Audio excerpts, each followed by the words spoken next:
You can cut anywhere you want. Mr. Richard Gere, good afternoon. Hi. Hi. Why did you want to become an actor? You know, I never did. And I was never conscious about it.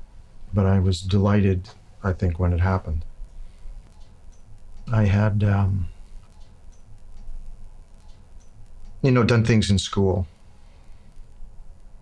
And in college, too, I was interested in it, and took acting classes there. But I don't think it was I hadn't fully formed the idea of even what it meant to become an actor, what that meant or where it would lead. But it was in a way of joining the circus and just starting the rest of my life. And I did enjoy it, and I went deeply into it enough to make a career of it. At 19, I started in the theater and regional theaters and summer stock and summer repertory theaters. And then in New York, off-Broadway, on-Broadway, West End, and London. London became very important to me in many ways. It was the first time that I was living in a foreign country.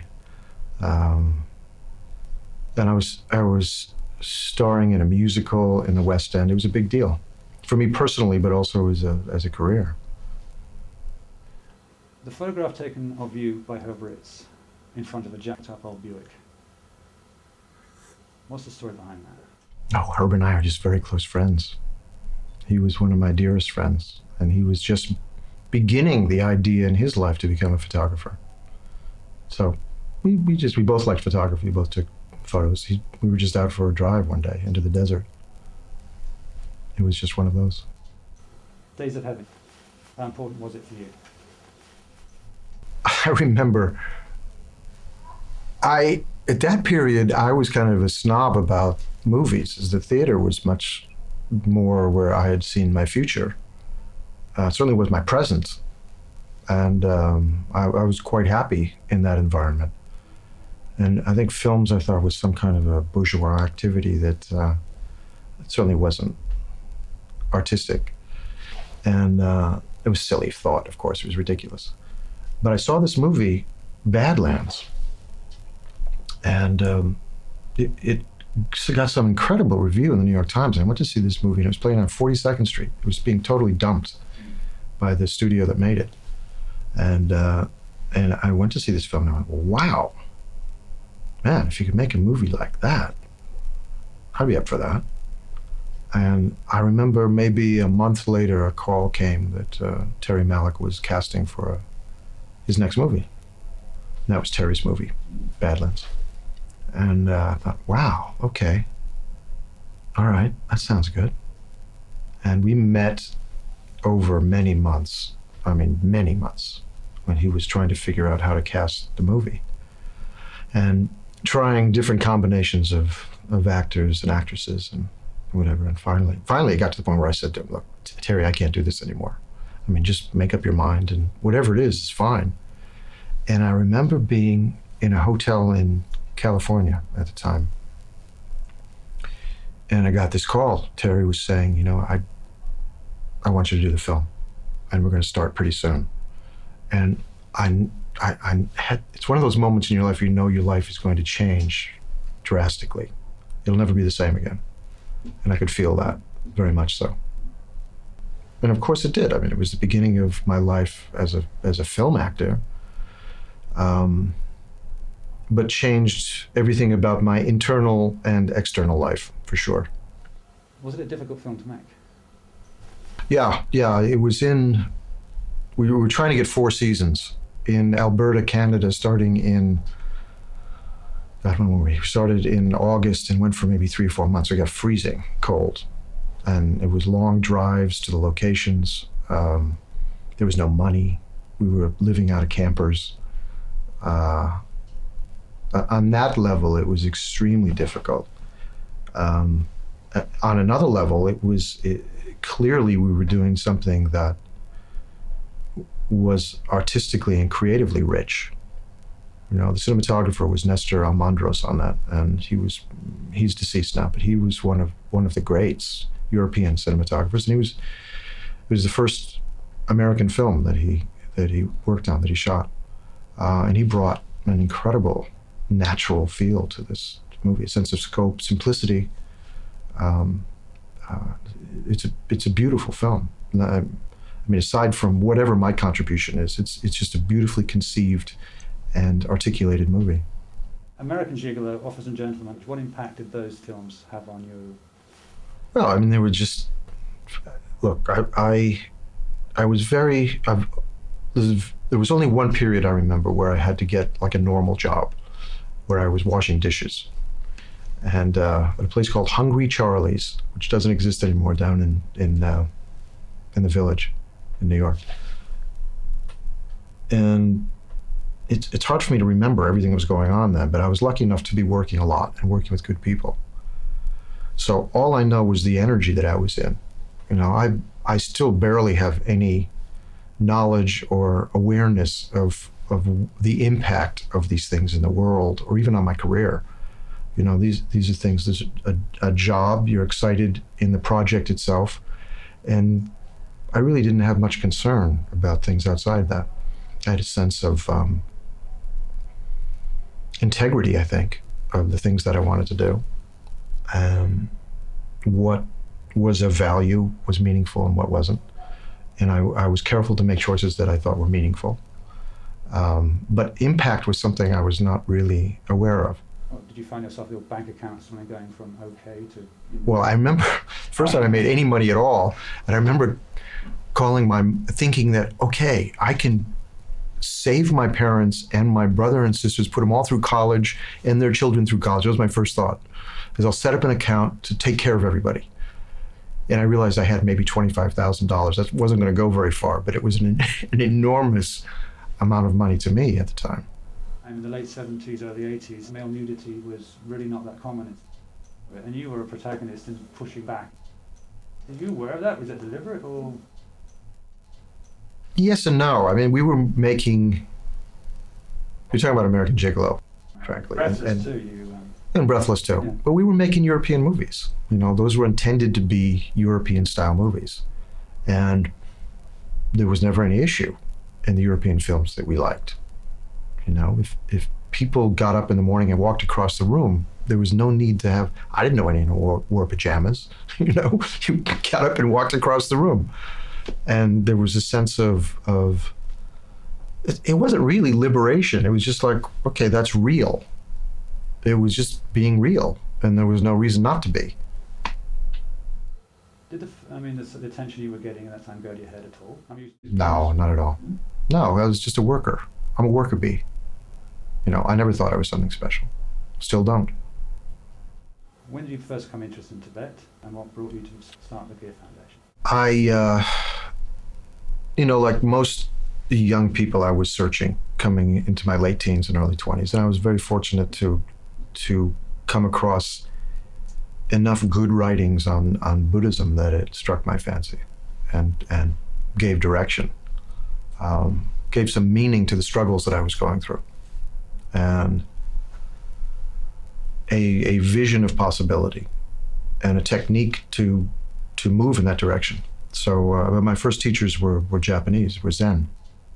And then many years later, I think it was probably like 31. Long story, but I ended up in India and in Dharamsala, became much more aware of the plight of the Tibetan people, and met His Holiness, who obviously has become a major factor in who I am and how my mind works, how my heart works, and to the people who are closest to me also. So the Gere Foundation came out of that? Yeah, that came out of that. Well, first, you know, I'd always been involved with politics and kind of social movements, but especially things that had to do with what the American taxpayers' money did, and mostly wrong, in the world. Central America was a powerful place to me, that